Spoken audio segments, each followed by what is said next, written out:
유시트교리 문답 45문 보겠습니다. 제가 문을 읽고 다 같이 답을 읽어보겠습니다. 유시트교리 문답 45문 같이 읽어보겠습니다. 물 세례가 죄를 씻어줍니까? 그렇지 않습니다. 오직 그리스도의 피만이 우리를 씻어줍니다. 죄에서 씻어줍니다. 네.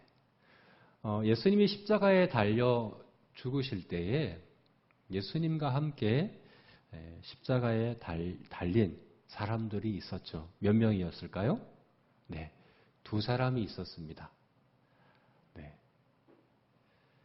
이 예수님과 함께 십자가에 달린 2사람이 어떤 사람들인지 그 이름이나 또 나이나 어떤 사람들인지 알 수 없어요. 그러나 한 가지 성경을 통해서 알 수 있는 것은 이 사람들이 어떤 죄를 지었는지는 알 수 있어요. 어떤 죄를 지었느냐 하면 저기 나온 것처럼 칼과 같은 흉기를 가지고 사람들을 해치고 또 사람들의 물건을 빼앗는 강도였다고 성경에서 이야기하고 있어요.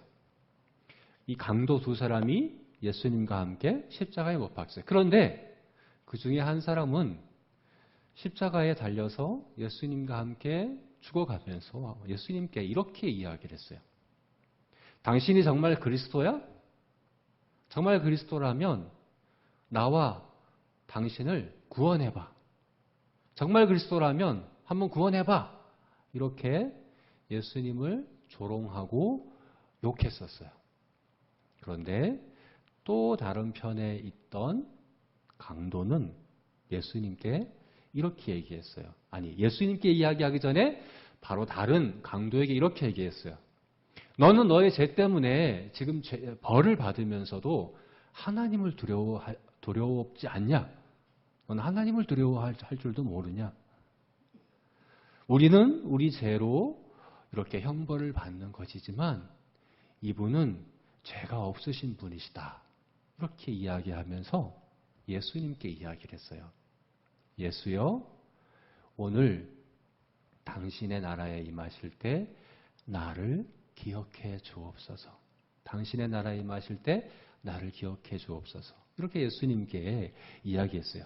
그래서 예수님께서 이 강도에게 어떻게 이야기했을까요? 내가 오늘 나와 함께 낙원에 있으리라. 이렇게 말씀하셨어요. 그래서 예수님께서 하신 이 말씀을 통해서 이 사람은 분명 구원받아 천국에 갔을 것이라는 것을 우리가 알 수 있어요. 또 다른 사람은 어떻게 되었을까요? 또 다른 사람은 아마도 지옥에 갔겠죠.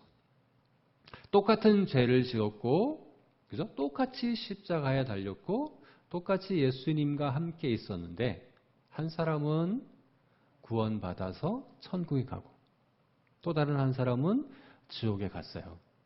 왜 이렇게 다를까요? 왜 한 사람은 천국에 가고 한 사람은 지옥에 갔을까요? 왜냐하면 바로 한 사람은 성부와 성자와 성령의 이름으로 물로 씻어졌기 때문에 그래요. 죄를 씻었기 때문에 그래요. 우리가 지난주에 세례에 대해서 배웠어요.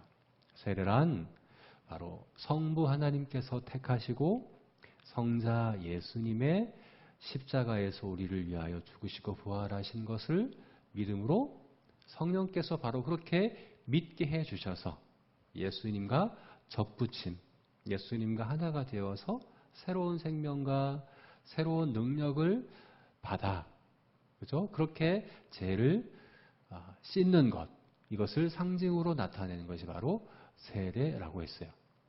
예수님 한편에 달려있던 강도는 자기가 죄인인 것도 고백하고 또 그렇지만 예수님이 나를 구원하실 수 있다는 것도 믿었어요. 그래서 예수님께 나를 기억해 주셔서 나를 구원해 주셔서 이렇게 고백한 거예요.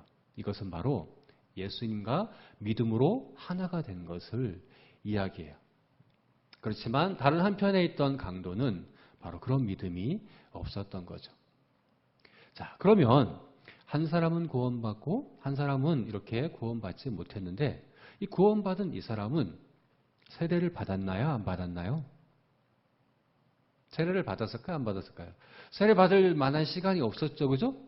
십자가에서 죽으면서 믿음을 고백했고 구원받았기 때문에 세례를 받을 수가 없었어요.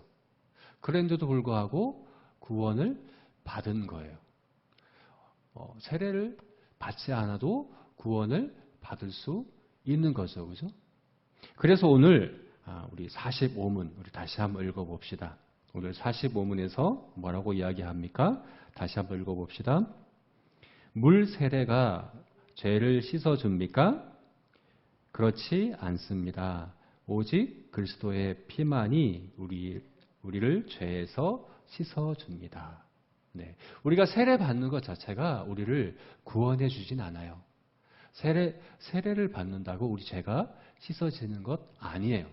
그래서 세례를 받지 않아도 구원은 받을 수 있어요. 그럼 이렇게 질문해 볼 수 있죠. 세례 받지 않아도 구원 받는데 왜 우리가 세례를 받아야 될까요? 세례 받지 않아도 얼마든지 구원 받을 수 있으면 세례 안 받아도 상관없는 것 아닌가요? 이렇게 질문해 볼 수 있어요. 그런데 지난주에 목사님이 세례는 마치 경찰 아저씨의 경찰 배지와 같다라고 이야기했죠. 그죠?